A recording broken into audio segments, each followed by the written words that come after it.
சீதா,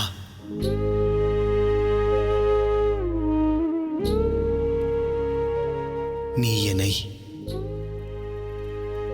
இனிதான மனதோடு வழியனுப்ப வேண்டுகிறேன். தாம் மனமாற என்னை தம்முடன் வனம் அழைத்துச் செல்ல நானும் தம்மை வேண்டுகிறேன் சுவாமி.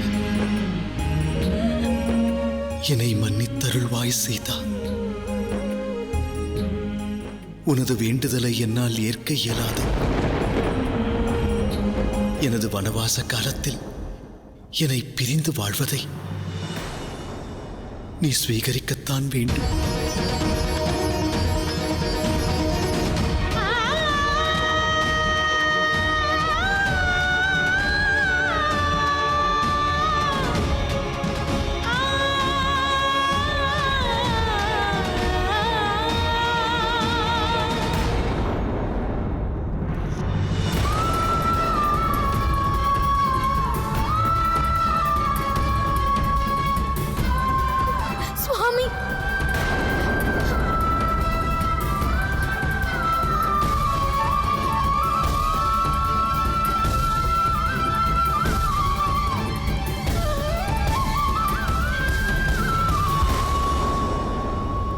என்னுயிர் பிரிந்தால் உடல் நடமாடுமோ, தன்னுரு பிரிந்தால் நிழலும் வாழுமோ.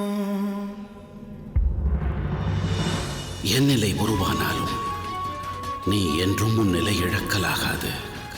அதற்காக நீ அக்னி பரீட்சை மேற்கொள்ள வேண்டுமாயினும் அதை ஏற்க வேண்டும்.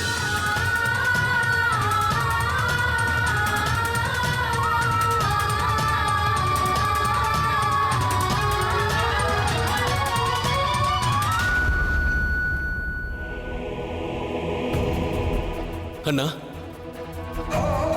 சத்ருகனா, இன்று என் மனம் சங்கடம் கொண்டுள்ளது, சஞ்சலம் கொண்டு தவிக்கின்றது.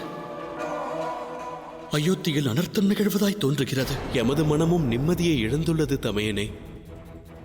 நான் அதை பற்றி உரைக்கவே தம்மை நாடி வந்தேன். இருவருக்கும் ஓர் எண்ணம் தோன்றியதால் இது பற்றி இருவரும் தாய்மாமனிடத்தில் உரையாட வேண்டும். அவர் அனுமதியை பெற்று இன்றே அயோத்தியை நோக்கி புறப்பட வேண்டும். வா சத்ருகனா.